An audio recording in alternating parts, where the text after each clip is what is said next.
नमस्कार. आज आपण मार्गशीर्ष महिन्यातील गुरुवारचं उद्यापन कसं करावं, बरोबर यावर्षी 5 गुरुवार आलेले आहेत आणि शेवटच्या गुरुवारी अमावस्या आहे. तर त्या दिवशी उद्यापन करावं की न करावं, याविषयी या व्हिडिओमध्ये माहिती पाहणार आहोत. त्यासाठी हा व्हिडिओ संपूर्ण बघा.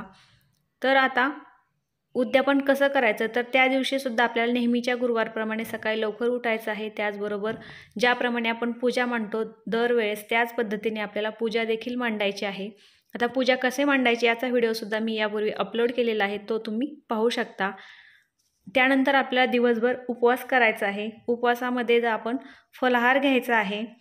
जर कोणाला शक्यच नसेल, तब्येतीची काही म्हणजे कोणी आजारी वगैरे असेल, तर फक्त पूजा मांडू शकता, उपवास नाही केला तरी चालेल. परंतु व्रतामध्ये आपल्याला खंड पाडायचा नाही. हे व्रत जे आहे ते नियमानं चालू ठेवायचं आहे. त्या दिवशी आपल्याला दिवसभर उपवास करायचा आहे. त्यानंतर आपल्याला संध्याकाळी कहाणी वाचायची आहे. कहाणी जर आपल्याला स्वतःला वाचणं शक्य नसेल, तर आपण ही कहाणी दुसऱ्याकडून वाचून घेतली तरी चालेल. म्हणजे आपण कहाणी ऐकली तरी चालते. परंतु उपवास दिवसभर केलेला आहे, त्यामुळे आपल्याला संध्याकाळी कहाणी ही वाचायचीच आहे. आता कहाणी ही आपल्याकडे जी पुस्तकाची प्रत असते त्याच्यामध्येच कहाणीसुद्धा दिलेली आहे. त्याचबरोबर पूजा कशी मांडायची याचीसुद्धा संपूर्ण माहिती या पुस्तकामध्येच दिलेली आहे. ही कहाणी आपण वाचल्यानंतर आपल्याला संध्याकाळी आरतीसुद्धा करायची आहे. आरतीसुद्धा या पुस्तकामध्येच दिलेली आहे. त्याची पाहूनसुद्धा आपण आरती करू शकतो किंवा काही जणांची जर पाठ असेल तर चांगलंच आहे, किंवा मोबाईलमध्ये सुद्धा आता आरती असते, त्याची म्हणजे आपण कोणत्याही प्रकारे आपल्याला आरतीसुद्धा करायची आहे. आणि आरती झाल्याच्या नंतर आपल्याला नैवेद्य दाखवायचा आहे. नैवेद्यामध्ये आपल्याला खीरचा नैवेद्य किंवा मग शेवटचा गुरुवार आहे म्हणून आपल्याला पुरणपोळीसुद्धा आपण नैवेद्यासाठी बनवू शकतो. म्हणजे उद्यापन आहे त्यामुळे कोणताही आपल्याला गोडाचा स्वयंपाक करायचा आहे आणि त्याचा नैवेद्य दाखवायचा आहे.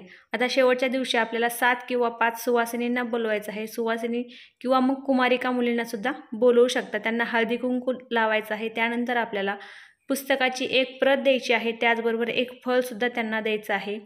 फळामध्ये तुम्ही कोणतंही फळ या ठिकाणी देऊ शकता. त्यानंतर आपल्याला त्यांना जेवू घालायचा आहे. जेवणामध्ये आपल्याला कोणताही गोडाचा, आपण नैवेद्यामध्ये जो बनवलेला आहे तो स्वयंपाक आपल्याला गोडाचा करायचा आहे. शक्यतो उद्यापन आहे त्यामुळे पुरणपोळी केली तर उत्तमच. आपल्याला त्यांना जेवू घालायचं आहे आणि महालक्ष्मीकडे प्रार्थना करायची आहे की आपल्याला अशाच पद्धतीने सुखी समाधानी ठेव, त्याचबरोबर आरोग्यपूर्ण आयुष्य लाभू दे. आणि अशा पद्धतीने आपल्याला मनोभावे असं देवीचं उद्यापन जे आहे ते महालक्ष्मीचं करायचं आहे. आता यावर्षी 11 जानेवारी 2024ला शेवटचा गुरुवार आलेला आहे. त्या दिवशी अमावस्या आहे म्हणून बऱ्याच जणांना प्रश्न आहे की उद्यापन करावं की न करावं.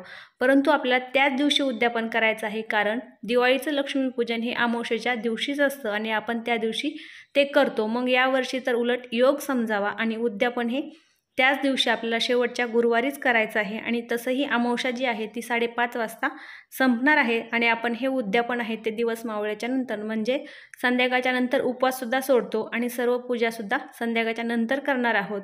त्यामुळे आपल्याला यावर्षी उद्यापन करायला काहीच अडचण नाही.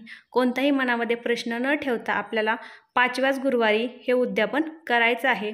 तर हा व्हिडिओ तुम्हाला आवडला असल्यास नक्की चॅनलला लाईक करा, शेअर करा आणि सबस्क्राईबसुद्धा करा. व्हिडिओ पाहिल्याबद्दल धन्यवाद.